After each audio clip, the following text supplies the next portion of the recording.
Hello friends, Tiwari classes में आपका स्वागत है। फ्रेंड्स, हम इग्नू के मास्टर डिग्री प्रोग्राम का सब्जेक्ट एमएचडी अर्थात हिंदी विषय में एमए, इसी का सब्जेक्ट एमएचडी 10 अर्थात प्रेमचंद की कहानियाँ, इसका chapter wise video lecture upload कर रहे हैं। आज के इस वीडियो में इकाई 2 अर्थात स्त्री जीवन और प्रेमचंद, इसके बारे में चर्चा करेंगे। इस चैप्टर से सीधे प्रश्न पूछा जाता है कि प्रेमचंद के स्त्री संबंधी दृष्टिकोण को स्पष्ट कीजिए। फ्रेंड्स, अगर ऐसा पूछा गया तो ये जो टॉपिक्स जिन पर हम चर्चा करने वाले हैं, जैसे स्त्री जीवन और प्रेमचंद, स्त्री शिक्षा का प्रश्न और प्रेमचंद, स्त्री के अधिकार का प्रश्न और प्रेमचंद, विधवाओं की स्थिति और विधवा विवाह का प्रश्न और प्रेमचंद, तलाक का प्रश्न और प्रेमचंद, स्त्रियों से जुड़ी अन्य समस्या और प्रेमचंद, इन सबों को एक एक टॉपिक अगर बना दिया जाए और आंसर लिख दिया जाए तो ये आंसर कंप्लीट हो जाएगा। कभी कभी क्या होता है, इससे छोटी छोटी टिप्पणियाँ भी पूछी जाती है, तो अगर टिप्पणियाँ पूछी जाए तो फिर उसके लिए अलग अलग पॉइंट ज़्यादा इम्पोर्टेंट हो गया। इसलिए बेहतर होगा कि वीडियो को अंत तक देखें ताकि इस चैप्टर का कंप्लीट कॉन्सेप्ट क्लियर हो जाए। साथ ही फ्रेंड्स, अगर आप इस चैनल में नए हैं तो इस चैनल को सब्सक्राइब कर सकते हैं, जिससे इस चैनल में अपलोड होने वाले इग्नू रिलेटेड हर वीडियो का नोटिफिकेशन सबसे पहले आपको मिल सके। तो चलिए फ्रेंड्स, इस चैप्टर को देख लेते हैं। पहले परिचय। प्रेमचंद युग में नारी की स्थिति अत्यंत शोचनीय थी। वह एक प्रकार से दास्ता का जीवन जी रही थी, गुलामी की जिंदगी जी रही थी। घर परिवार में पिता और भाई आदि के संरक्षण में रहती थी और विवाह के बाद पति के संरक्षण में, अर्थात उसका जीवन भर किसी न किसी के संरक्षण में ही बीत जाता था। जहाँ ही वो इन दो दहलीजों से बाहर कदम रखती थी तो उसे वेश्या का नाम मिलता था। उसे शिक्षा से दूर रखा जाता था, संपत्ति आदि से भी उसे कोई अधिकार नहीं मिलता था।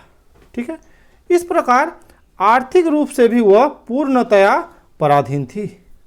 ठीक है, प्रेमचंद हिंदी के पहले रचनाकार और चिंतक थे जिन्होंने स्त्री शिक्षा, दहेज, स्त्रियों की खरीद फरोख्त, तलाक की समस्या, बेमेल विवाह जैसी समस्याओं पर गंभीर चिंतन करते हुए अग्रगामी दृष्टिकोण का परिचय दिया। ठीक है, अब एक एक पॉइंट को देख लेते हैं। तो पहला जो पॉइंट था, स्त्री शिक्षा का प्रश्न और प्रेमचंद। प्रेमचंद के समय तक भारतीय समाज में स्त्रियों की स्थिति काफ़ी दयनीय थी। उन्हें दोहरी गुलामी का सामना करना पड़ता था। वह एक साथ उपनिवेशवाद और सामंतवाद की चक्की में पीस रही थी। उपनिवेशवाद अर्थात विदेशों की गुलामी और सामंतवाद अर्थात हमारे ही देश के जो अग्रज श्रेणी माने जाते हैं उनकी गुलामी। ठीक है, इनके चक्की में पीस रही थी। सामंती समाज में प्रतिद्वंदी पर अपने प्रभुत्व स्थापित करने के लिए या उसको नीचा दिखाने के लिए उसकी स्त्री का अपहरण सबसे प्रिय अस्त्र था। तो इससे बुरा और क्या हो सकता है, नहीं कि अपने प्रतिद्वंदी को हराकर उसके स्त्री का अपहरण कर लिया जाता था। आज भी देश में इस सामंती मानसिकता का अंत नहीं हुआ है। कश्मीर में हिंदू स्त्रियों के साथ और गुजरात में मुस्लिम स्त्रियों के साथ हुए दुराचार में इसी मानसिकता का ही हाथ है। दहेज की समस्या भी काफ़ी बढ़ चुकी थी। गरीबों के लिए अपनी बेटी का विवाह कराना काफ़ी मुश्किल होता था। ठीक है, बेमेल विवाह इसी का परिणाम था, अर्थात अगर पिता के पास दहेज नहीं हो तो अधेड़ उम्र के पुरुष से भी अपने कम उम्र की बेटी की शादी करा देते थे। तो यही बेमेल विवाह इसी का परिणाम था।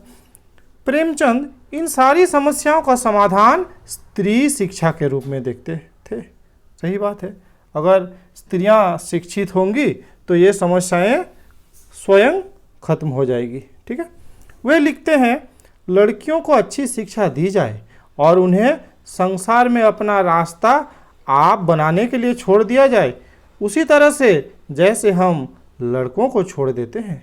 उनको विवाहित देखने का मोह हमें छोड़ देना चाहिए। जैसे युवकों के विषय में उनके पथभ्रष्ट हो जाने की परवाह नहीं करते, उसी प्रकार हमें लड़कियों पर भी विश्वास करना चाहिए।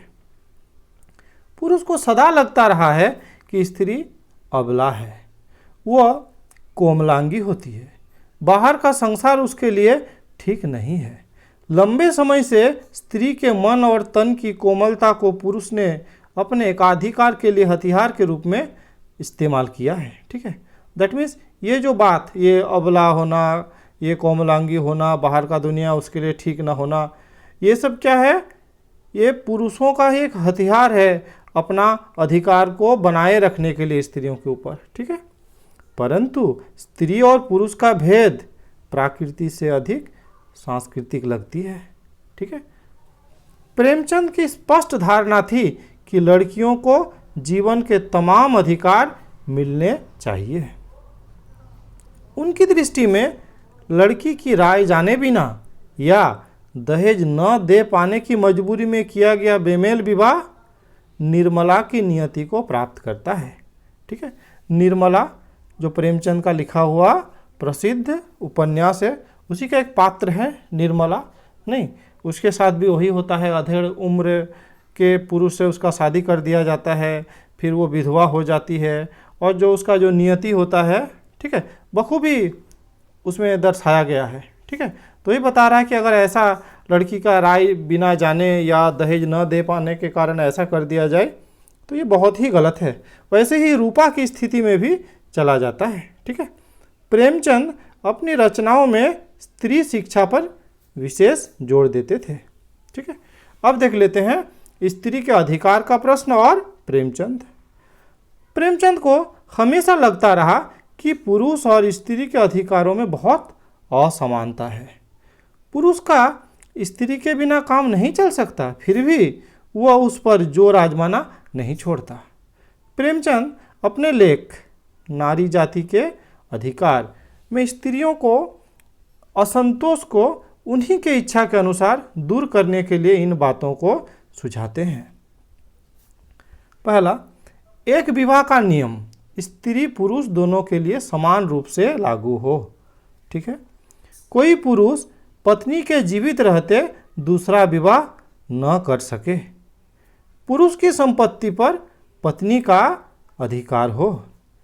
पिता की संपत्ति पर पुत्र पुत्रियों का समान अधिकार हो। तलाक कानून जारी किए जाए और स्त्री पुरुष दोनों के लिए समान अधिकार हो। ठीक है, तो ये बहुत दूरदर्शी सोच के थे प्रेमचंद जी, जिन्होंने इन बातों को रखा जिसके लिए आज भी संघर्ष चल रहा है। ठीक है, प्रेमचंद नारी स्वतंत्रता के पक्षधर थे और वह उसे पुरुष के समान ही अधिकारी समझते थे, लेकिन नारी की यह स्वतंत्रता पाश्चात्य अनुकरण पर ना होकर भारतीय आदर्शों के अनुकूल होनी चाहिए, ऐसा उनका मत था। प्रेमचंद यूरोपीय नारी की उस श्रृंखला के पक्ष में नहीं थे, अर्थात उन्हें भारत का जो अपना आदर्श है उनका भी पालन करना चाहिए। ठीक है, सिर्फ यूरोपीय नारी के उस श्रृंखला के पक्षधर नहीं होना चाहिए, ऐसा प्रेमचंद का अपना मत था। ठीक है, प्रेमचंद के विचार स्त्री के संबंध में अत्यंत स्पष्ट और क्रांतिकारी माने जाते हैं।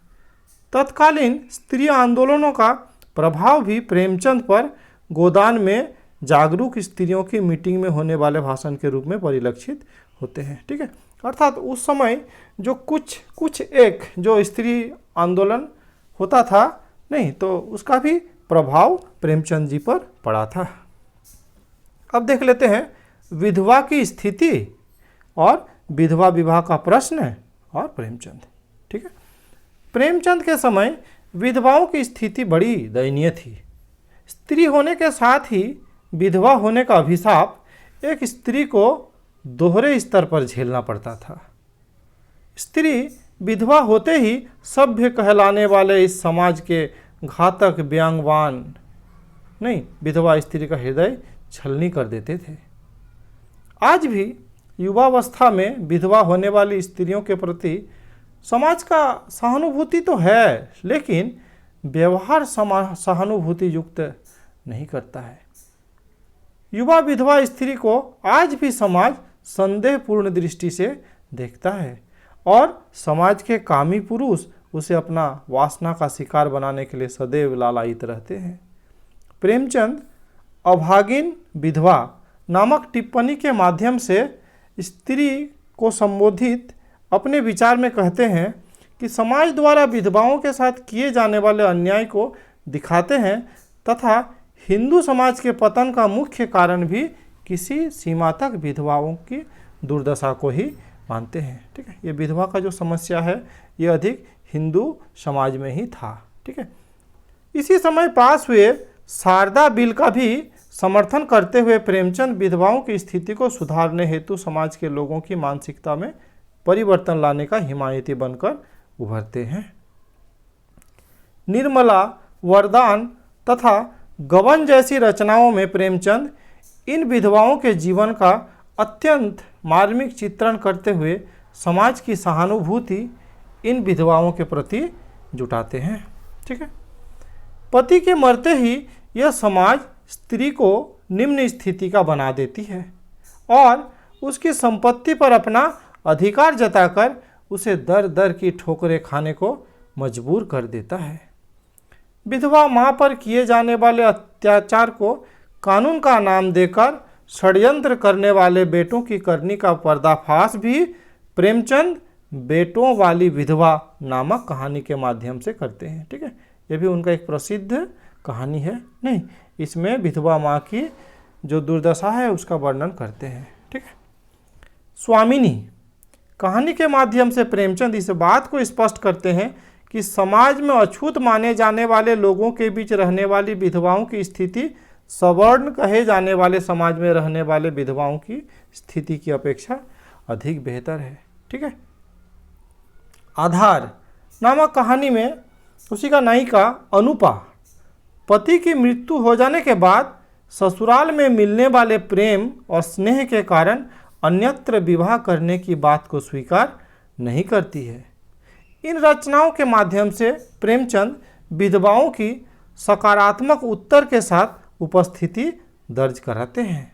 ठीक है, वैसे ही धिक्कार नामक कहानी की नायिका मानी बाल विधवा है। वो अपनी चचेरी बहन के विवाह के दिन उसे दुल्हन के रूप में देखने की उत्सुकता में चाची के घर जाने मात्र से चाची उसे देखते ही घर से निकलने का आदेश देती है। इस कहानी के माध्यम से प्रेमचंद उस समाज के खोखलेपन को उजागर करते हैं जो एक 16-17 साल की लड़की के हंसने खेलने की उम्र में विधवा जीवन बिताने पर मजबूर करती है और बात बात पर अपमान करती है। उसका जीवन बाल विधवा के रूप में दुभर हो जाता है। ठीक है, तो ये जो धिक्कार नामक कहानी है इसमें इन बातों का चर्चा किया गया है। वैसे ही नाग पूजा नामक कहानी में, ठीक है, ये भी एक रचना है।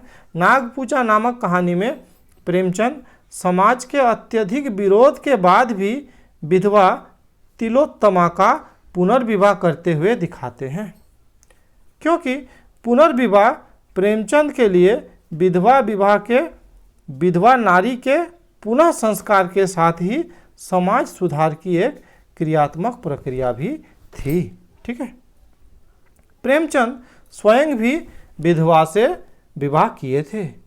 हिंदू समाज में विधवा की स्थिति सबसे गंभीर और जटिल थी। शायद यही कारण है कि प्रेमचंद विधवाओं के विषय में भारतीय समाज की समीक्षा करने के लिए हिंदू समाज को ही चुनते हैं। वे आजीवन इस समाज को खरी खोटी सुनाकर रास्ते पर लाने की कोशिश करते हैं। अब अगला टॉपिक तलाक का प्रश्न और प्रेमचंद। माना जाता है कि तलाक की अवधारणा प्राचीन काल में भारत में प्रचलित नहीं थी, किंतु फिर भी प्राचीन समय से ही विवाह के बाद पत्नी को छोड़ने की प्रथा यहाँ पर विद्यमान थी। उसे कोई भी मिथ्या कारण बताकर या उसे उल्टा, भ्रष्टा, बांझ, कुरूप आदि बताकर घर से निकाल दिया जाता था। इस प्रकार की प्रथा गांव में अभी तक जारी है, जहां बिना अदालत या कानूनी कार्रवाई के स्त्री को घर से निकाल दिया जाता है और वो बेसहारा होकर दर दर की ठोकरें खाती रहती है। प्रेमचंद जैसे गंभीर रचनाकार के लिए तलाक का विषय सर्वाधिक महत्वपूर्ण रहा था और उन्होंने अपनी लेख नारी जाति के अधिकार में स्त्री पुरुष को समान मानते हुए तलाक का नियम स्त्री और पुरुष दोनों पर ही समान रूप से लागू हो इस बात का जोर देते थे। प्रेमचंद चाहते थे कि तलाक के समय पुरुष की आधी संपत्ति पर स्त्री के अधिकार हो। विभिन्न कहानियों और उपन्यासों के माध्यम से भी उन्होंने इस बात की वकालत की। प्रेमचंद विषम परिस्थितियों में ही तलाक का समर्थन करते हैं। सामान्यतः स्त्री और पुरुष के मध्य विश्वास और प्रेम का भावना अगर पुनः उत्पन्न हो जाती है तो तलाक की स्थिति से बचाव भी किया जा सकता है।